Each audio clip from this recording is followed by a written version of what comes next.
वहीं शहरियत तरमीमी बिल के खिलाफ आज दिल्ली में बड़े पैमाने पर एहतजाज होना है। इस एहतजाज में आसाम, मणिपुर के तलबा भी शरीक होंगे। सबसे ज्यादा अहम बात यह कि मणिपुर, मेघालय और मिजोरम के वुज़राए आला भी यानी चीफ मिनिस्टर्स भी इस एहतजाज में हिस्सा लेने वाले हैं।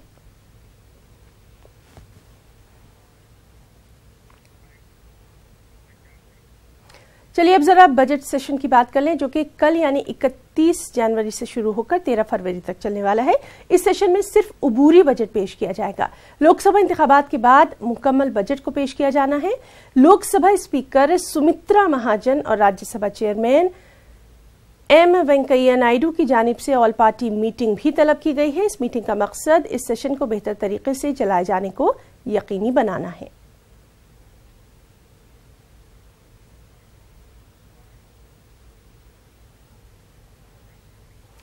वज़ीर-ए-आज़म नरेंद्र मोदी आज सूरत और नौसारी का दौरा करने वाले हैं। वज़ीर-ए-आज़म दोनों मुकामात पर अवामी रैली से खिताब करेंगे, साथ ही दीगर प्रोग्रामों में भी शिरकत करेंगे।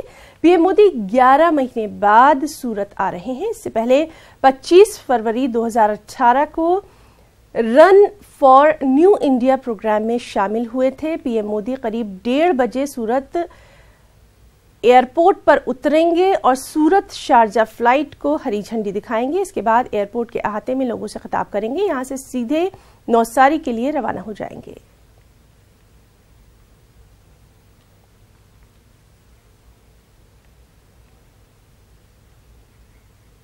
वज़ीर ट्रांसपोर्ट नितिन गडकरी आज बिहार में अलग अलग जगहों पर 2 नेशनल हाईवे प्रोजेक्ट्स का इफ्तिताह करने वाले हैं। वो कई सड़क प्रोजेक्ट्स के संगी बुनियाद रखेंगे। सड़कों के ये प्रोजेक्ट्स करोड़ों की मालियत के हैं। मधुबनी, झंझारपुर में ललित कर्पूरी स्टेडियम में बीजेपी पार्टी कारकुनान से खिताब करेंगे। बिहार के इस दौरे पर नितिन गडकरी नदियों की तरक्याती स्कीमों का भी इफ्तिताह करने वाले हैं।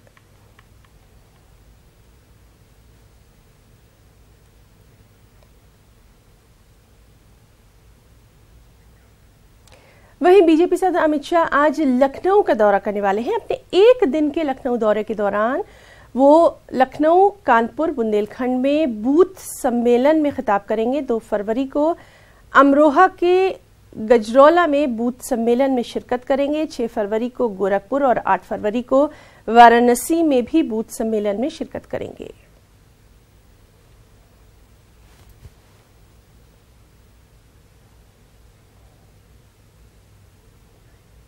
आसाम 2008 बम धमाका मामले में मुलजिम ठहराए गए एनडीएफबी सरबराह रंजन दायमारी समेत 14 अफराद की सजा का ऐलान किया जाएगा।